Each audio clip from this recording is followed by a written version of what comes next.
No. Romans 7? Romans 7. 8. That's right, we're starting in verse 8. So if you have your Bibles, turn to Romans chapter 7. And we're starting in verse 8. And in verse 8, we're beginning a section that it starts, it starts talking more and more about the Christian conflict and the way that we have Christian conflict in life every day. I mean, you can see in the first few verses, verses 7 through 11 actually is where it's at, where you see how the law just kind of illuminates us, or illuminates the truth, and it shows what we are and who we are and that sort of thing. And then we find the nature of the law that's explained to us, starting around verse 12 or so. And then at the end, we find a conflict that exists as a result of who we are and a result of the law of God in our hearts and that sort of thing. So verses 8 to 11, we're now going to see how the law reveals our nature. It's painful. We don't like it, but that's what it does. Romans 7, starting in verse 8. But sin, taking occasion by the commandment, wrought in me all manner of concupiscence. For without the law, sin was dead. For I was alive without the law once, but when the commandment came, sin revived, and I died. And the commandment was ordained to life, I found to be unto death. For sin, taking occasion by the commandment, deceived me, and by it slew me. So we have not studied this section yet, have we? No? Is everybody sure of that? Nothing I can remember right now. Well, how come it sounds so incredibly familiar then when we read it? It's a trick question, not really. But it sounds incredibly familiar because Paul has been spending several chapters hammering home this same basic thought. And we keep coming up against it again and again because Paul speaks of sin. He speaks of sin here as if it's something alive, like it's a living entity of some sort. Sin, taking occasion by the commandment, wrought in me all manner of concupiscence.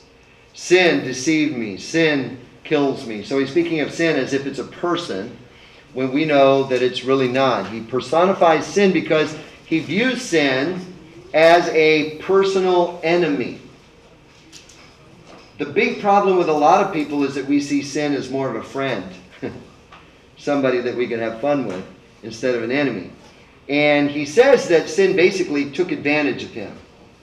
Took opportunity of the law. And it caused Paul to lust even the more. And he uses the word concupiscence. Does anybody know what that word means? What's a concupiscence? Lust. It's lust. It denotes an overpowering lust for something. And the interesting thing is that Paul seems to imply that the law itself put the thought of sin into his mind. Now, I know it sounds hard to comprehend, but here's an example, and I'll share this with you. I think I've shared this before, but it's a good example of how this principle works. But years ago, a brand new boat captain was put in charge of a luxury cruise ship. Not long after leaving port, the captain noticed a young man had thrown his fishing line out the bedroom window and was literally fishing from his bedroom on this cruise ship. Well, the captain felt like that this was completely unacceptable. And so he put up a sign and said, "Please do not fish from your bedroom windows." Shortly after hanging up the new signs, there was an epidemic of people fishing from their bedroom windows. The captain became very despondent, and he gave up the fight. Until finally,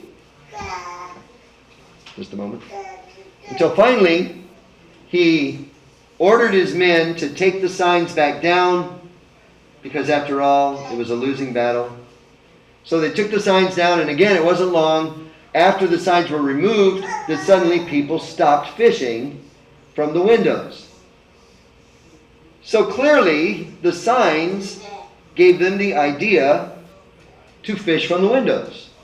Had they not seen the signs, they may not have thought to even do that.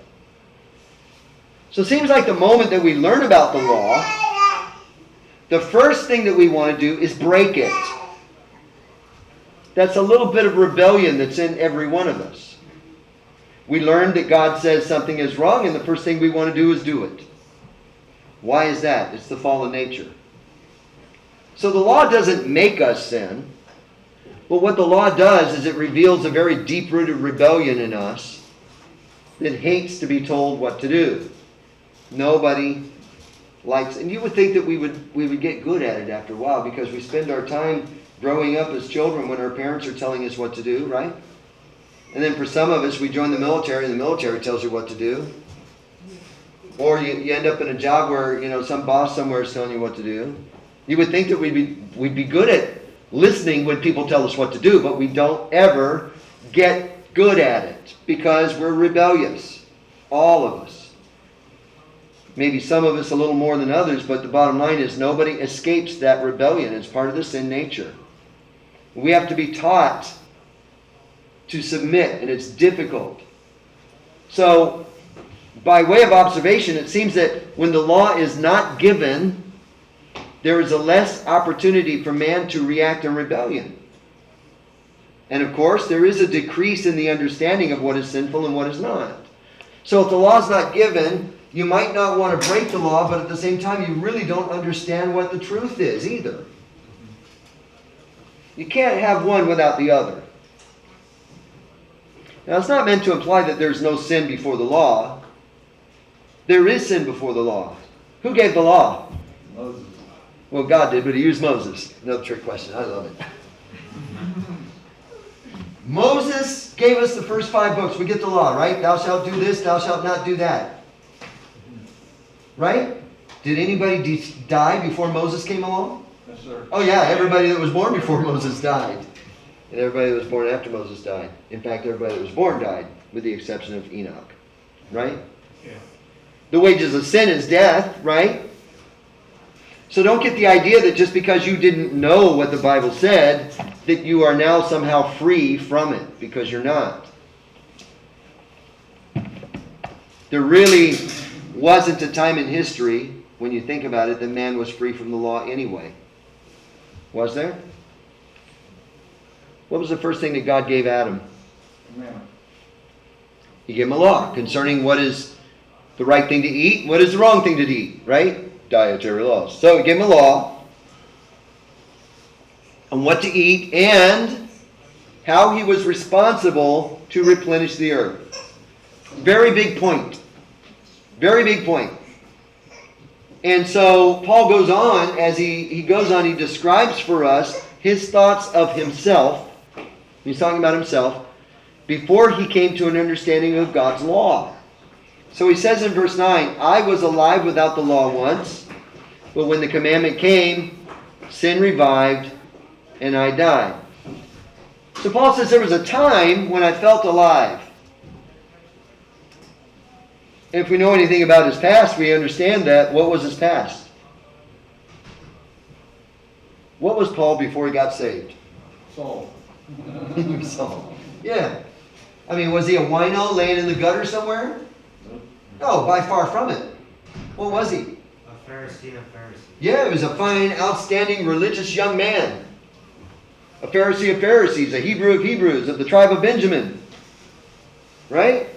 He had a lot to brag about as a Jew. I mean, we see people like that nowadays too, right? Born in a Christian home, they grew up in a Christian home, and they know this and they know that, and they can do this and they can do that, but they're not really saved. Well, this was Paul. He wasn't a bad guy by the way we would look at people. But according to what God sees, Paul's still a rotten sinner, just like everybody else. But Paul said back then, there was a time when I felt alive. And if we know anything about his past, we understand that on the religious scene, Paul was at the very top of his game. Look at Galatians chapter 1. Let me pass out some verses here. Emmanuel, can you read Galatians chapter 1, verses 13 and 14 for us, sir? Galatians chapter 1, verses 13 and 14.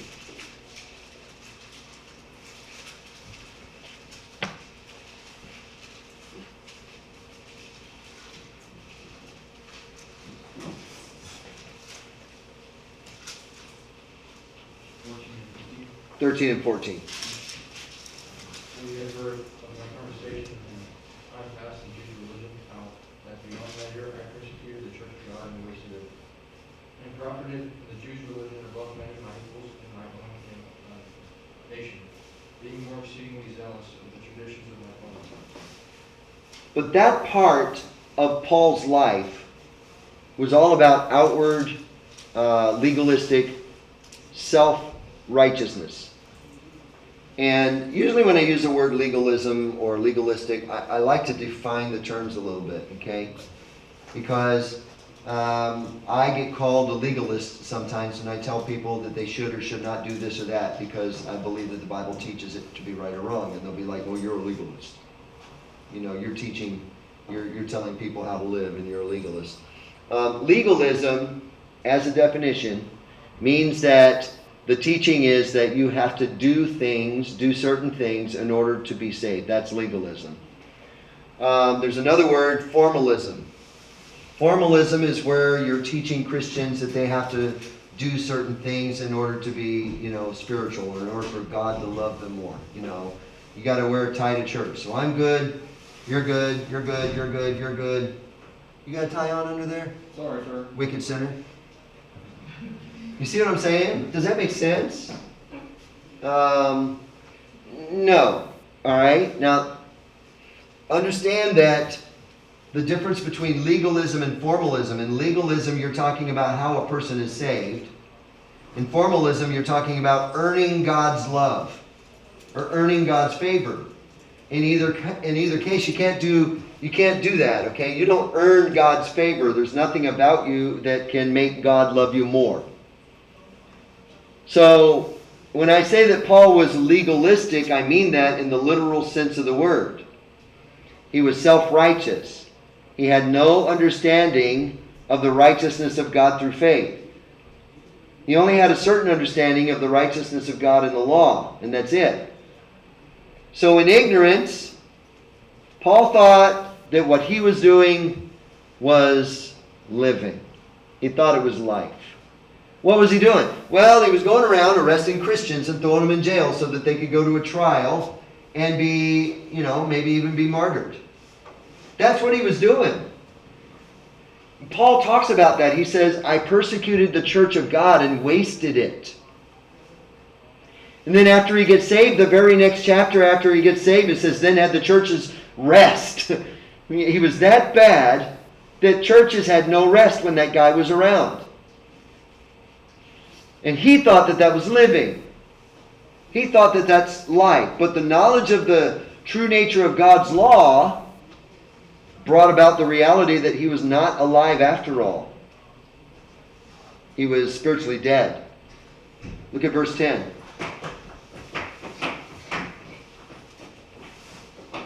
And the commandment which was ordained to life, I found to be unto death. So the law is ordained to life. But the only way for the law to bring life is to function as a signpost. Because there's no salvation in the law. Is that right? Right? I can't be saved by the law, can I? No. If I did everything perfectly and never sinned, ever, in my whole life, and I died, where would I go? Heaven. Well, I'd go in the funny books with Santa Claus and Easter Bunny because that kind of guy doesn't exist. Yeah. The truth is, nobody can do that. The only person who's ever been sinless was Jesus, right? So the law cannot save me. The only thing the law can do is point the way to salvation. That's it. It's a signpost, and that's its function. It tells me what I am apart from Christ. For all who would seek to approach heaven in the law find only death. That's it. The law condemns them because you're never going to follow the signs of the law pointing to Christ. You're never going to find salvation in the law. Now look at verse 11. For sin, taking occasion by the commandment, deceived me. and by it slew me. Did you know that sin is a deceiver? How does sin deceive us?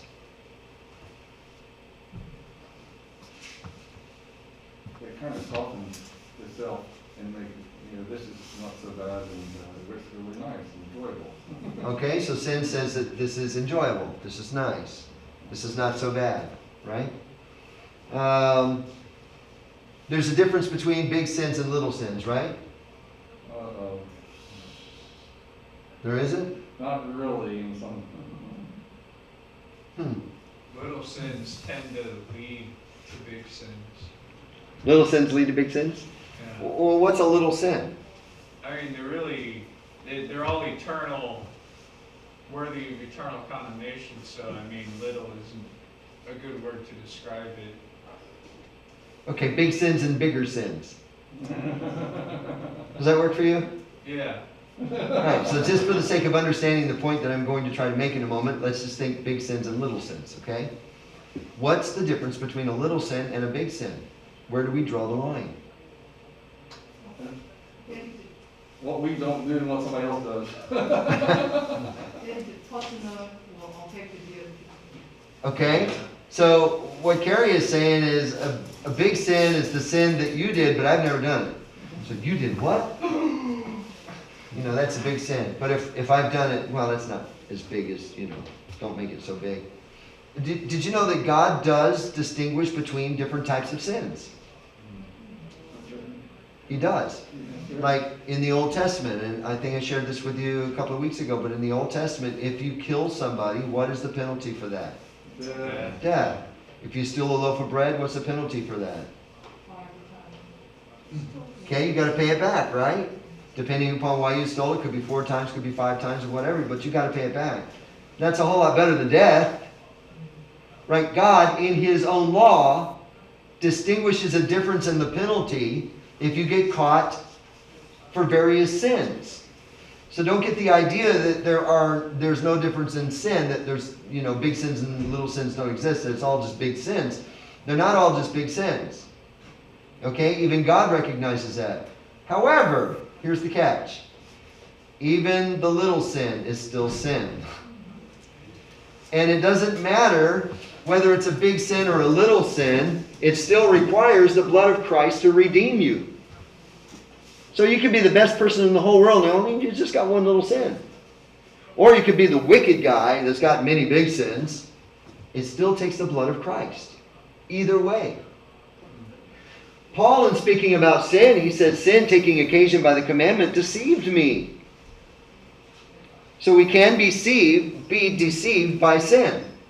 Sin will always tell you that something looks good. I wish that advertisements told the truth, don't you? How many of y'all remember the Marlboro Man? Yes, sir. Marlboro Man. What do you look like? Curly hair and one big mustache. Curly hair? Wait a minute. And the right. Wait a minute, what are you trying to say? Rugged cowboy, sitting on his horse, with his big cowboy hat on. He was a man's man. The Marlboro Man. He whipped out a pack of cigarettes and started smoking, and all the young guys looked at him and went, that's a man's man. And I'm going to go out and buy some Marlboro so I can be a Marlboro Man. That was the whole purpose of the advertisement. What they didn't tell you was that you were going to die of lung cancer someday. And wouldn't it be something different if they showed the advertisement and here's a Marlboro Man, right? Laying in a hospital bed with his hat on. They don't show you that. Sin never, ever shows you the ugly truth. It always deceives you and tells you that things are better than they are. Or the years and years ago, back when I was 5 years ago, back when I was, I think, 18 or 19 years old, 5 years ago, there was a commercial on TV for Sunkist. Does everybody know what Sunkist is, right? The orange soda Sunkist. And it was really effective because it showed all of these young people running out to the beach with Sunkist. Like everybody on the beach, the whole beach, everybody drinks Sunkist.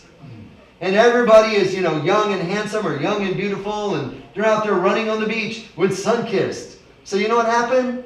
Everybody I knew, we were all drinking sun-kissed. Because of a dumb commercial that made us think that if we did that, we could be cool, like the Beach Boys or something,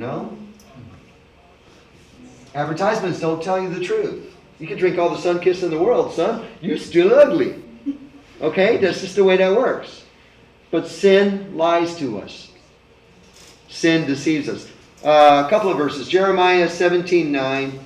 And Allie, why don't you read that? Jeremiah 17:9. And then Ayung, I'm so happy to see you. I'm glad you're here. Can you still read in English? Do you still speaking? Do you understand me? Yeah? Okay. Can you read Hebrews 3:13? Okay, go ahead. The heart is deceitful above all things and desperately wicked. Who can know? All right, so remember now, sin is a matter of the heart. Why is it that the heart is deceitful and desperately wicked? Because that's the seat of your sin. Remember, we were talking Friday night about that which comes out of your mouth comes from the heart, right? So, all of that's in your heart that comes out of you, that is what defiles you. Your heart is deceitful and desperately wicked. Your heart will tell you that something is good, something is acceptable, when, according to the Scriptures, it is not that way at all. Okay? It is wrong. Hebrews 3:13. Exhort one another daily while it is called today, lest any of you be hardened through the deceitfulness of sin.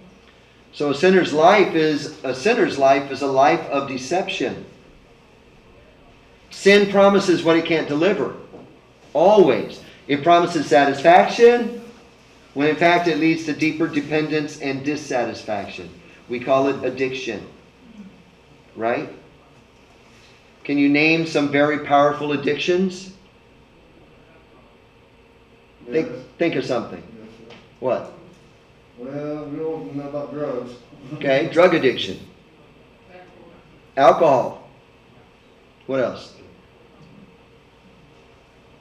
Pornography. Okay, what else? Coffee. Who said that?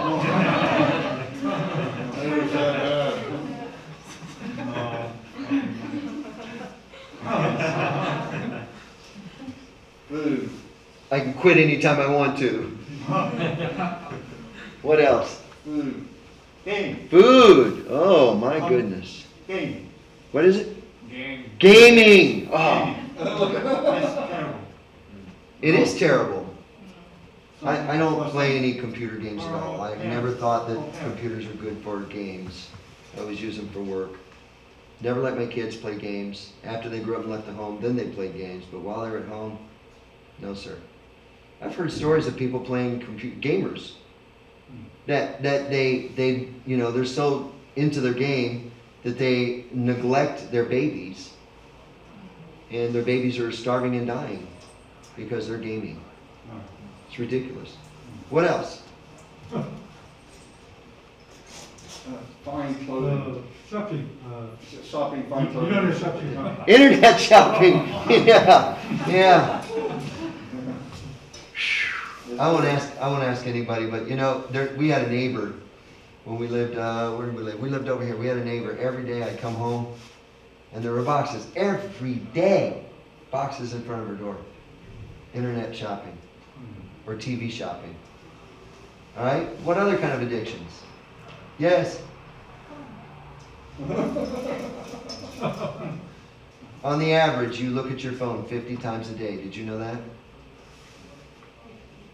50 times a day on the average. And you can look just down the street anytime the young people. I mean, I've seen people fall into water fountains because they were staring at their phones. It's true. I was walking through the mall looking at her phone. Bloosh. Then she tried to sue them all because somebody got it and posted it on the internet and made her look silly. So she wanted to sue them all.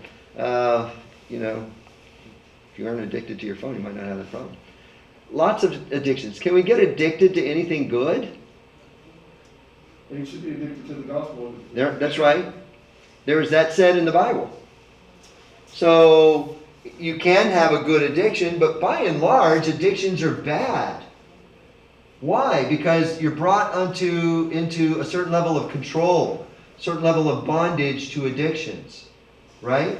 That's how come I know I'm not addicted to coffee, because if I go one day without coffee, I don't kill anybody. I want to, but I don't. I don't, all right? So I used to have a cup that had a line at the top, and on that line it said, don't talk to me. And then like halfway down there was another line, and it said, you may speak now. That was funny. All right, anyone else? Any other addictions? Gambling. Gambling. Cards. Lottery. Lottery. What? Bad music. Bad music. You know, you got a point there. You got a real point there. It's funny because, you know, I got saved in 1984. And before 1984, I listened to all the pop rock and, you know, all the same rock that everybody else did. And I liked it. You know, my feet would do the tapping and, you know, enjoyed it. Then I got saved. And I said, you know, I'm not going to listen to this anymore because obviously it's not biblical, and most of the songs I knew definitely had some things that shouldn't be there. And so I said, I'm not going to listen to that anymore. So I stopped listening to it. And, you know, everything nowadays, here we are in 2022, if I hear a rock song before 1984, my flesh goes, huh? You hear that? And I'm like, down boy, be good, you know. But if I hear a rock song after 1984, I'm like, oh, good night, turn that garbage off. What's the difference? What happened? The songs before I got saved and the songs immediately after I got saved, I mean, the songs of early 1984 and the songs of late 1984, they're all basically the same. They sound the same. But why is it that these I like and these I hate? Why? You still have that in you. I developed a strong desire or a strong taste for this, but I never developed a taste for that. I didn't want that. This was an addiction. So you're right, it can be. Music can be an addiction. What else can be an addiction? Sir, if I may, the Bible says wine, women, and song.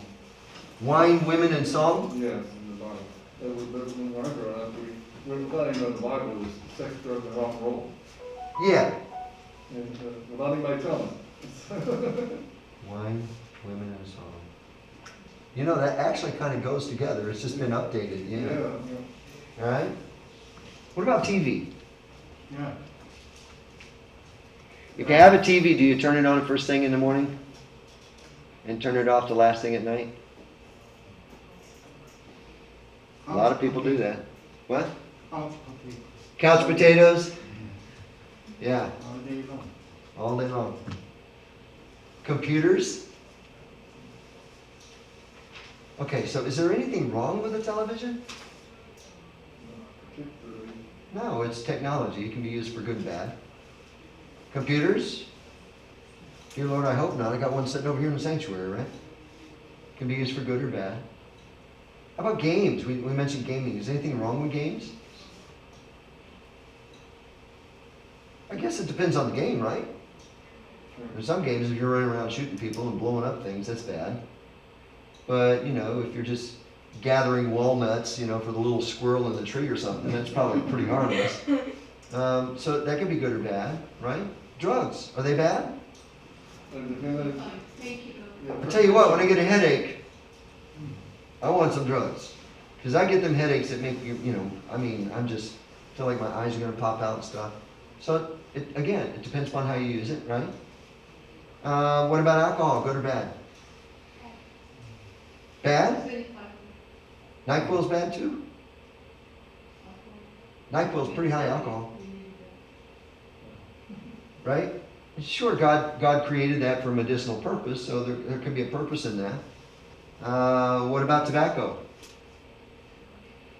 Well, I'm sure God created it for something. That's right. So it's not necessarily bad. What my point is usually it is all in the way we use it. It's what we're doing with it. Many things are sinful because we abuse them. And every time the pastor walks up to you and says, Samuel, you know you shouldn't be spending 35 hours a day playing games. Ain't nothing wrong with it, man. It's just a car racing dream. You know, what's wrong with this? It's not sinful. Did you read your Bible this week, Samuel? I'll get to that.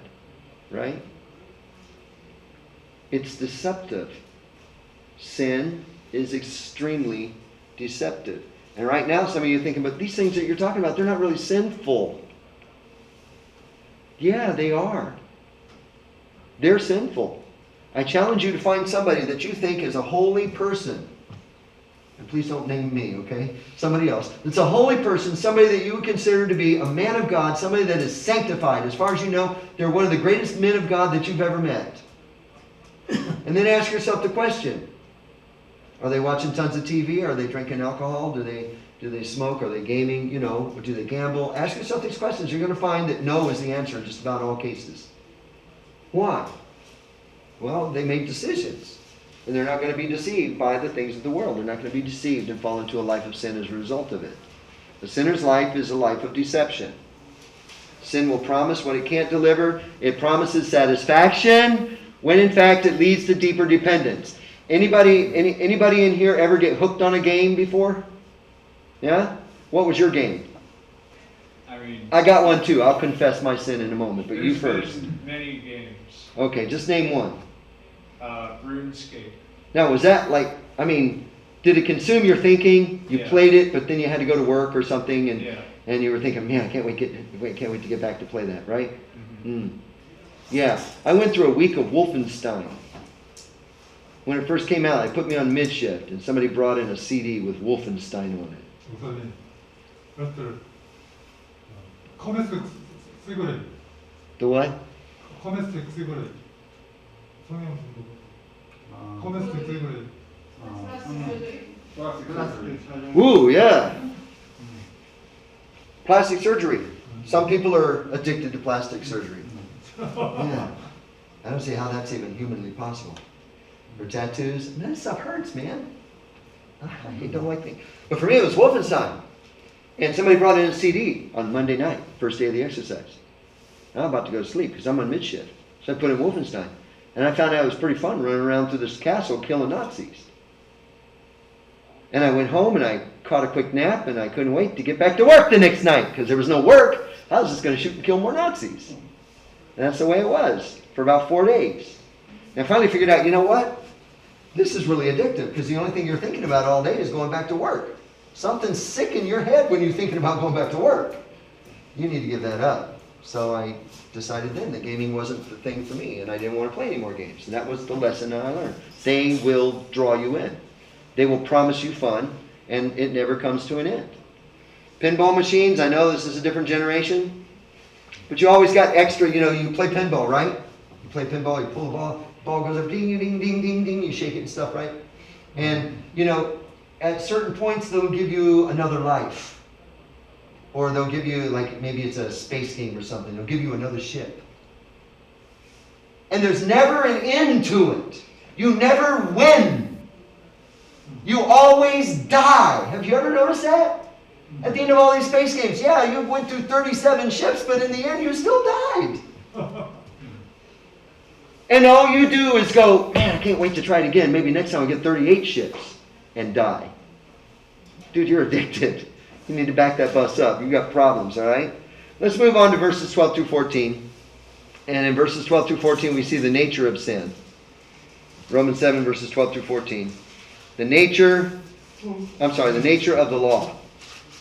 And it says, starting verse 12, wherefore the law is holy, and the commandment holy and just and good. Was then that which is good made death unto me? God forbid. But sin, that it might appear sin, working death in me by that which is good, that sin by the commandment might become exceeding sinful. Verse 14. For we know that the law is spiritual, but I am carnal, sold under sin. So in verse 12 we find out one thing about the law is it's holy. The law is holy. And it says that. The law is holy.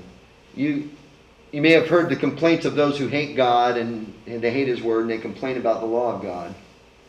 They say that the Bible is outdated, it's irrelevant, or, just plain wrong.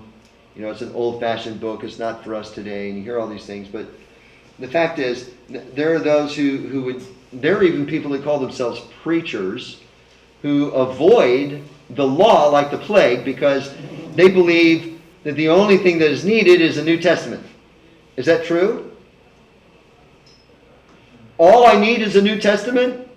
Well, no, it's not true, but people do that. Yeah, people definitely do that. But no, it's not true. All right? It is definitely not true. Others, in an extremely narrow-minded fringe group that I know of in Virginia, believe that they only should use the writings of Paul. So they don't even use Matthew, Mark, Luke, John, or Acts. Well, I think they actually use Luke because, Luke and Paul hang out together, right? And Acts, I think they use Acts. But, Matthew and Mark and John, they weren't written by Paul or Luke, so we can't use those. And then you get later into the New Testament, and the books of James is gone, and Peter's gone, and 1 John is gone, and Jude, and Revelation, and Philemon, and I don't know what they do with Hebrews. I don't think that they've made up their mind about Hebrews. But anyway, anything that's not written by Paul, Philemon was actually written by Paul. But anyway, anything not written by Paul, they don't use it. So they're throwing away like 2/3 of the Bible. It's no good for them. But Paul concluded that the problem was not the law. The problem was, and still is, man. God's law is holy. God's law is just. God's law is good. The law cannot do anything more than what it's designed to do. God gave the law for the purpose of illuminating our sinfulness, while at the same time showing the standard of God's holiness. So the same law that tells me that I'm a sinner also tells me about how holy God is. The same law. Go back to Romans chapter 3, verses 19 and 20, and let's see. Kenny, would you read that? 3. Romans 3, 19 and 20. Okay, And then you read Romans 5:20 after that. Now we know that what things soever the law saith is saith to them who are under the law, that every mouth may be stopped, and all the world may become guilty before God. Therefore by the deeds of the law there shall no flesh be justified in his sight, for by the law is the knowledge of sin. All right, so the law cannot justify you, but the law gives you a knowledge of sin. Romans 5:20. Moreover, the law hindered that the offense might abound. But where sin abounded, grace is much more abundant. So the law comes in that the offense might abound. In other words, you have a bigger understanding of what the sin is. And as sin abounds, grace does much more abound. In other words, when you begin to realize how big of a sinner you are, you begin to realize how big God's grace is.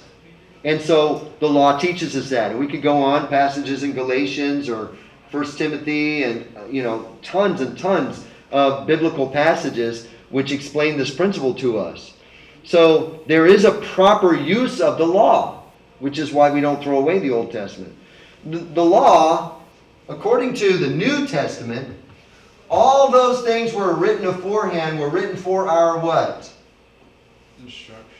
All right? They're written for our learning, that we, through faith and patience, might inherit the promises. That's what the law was given for.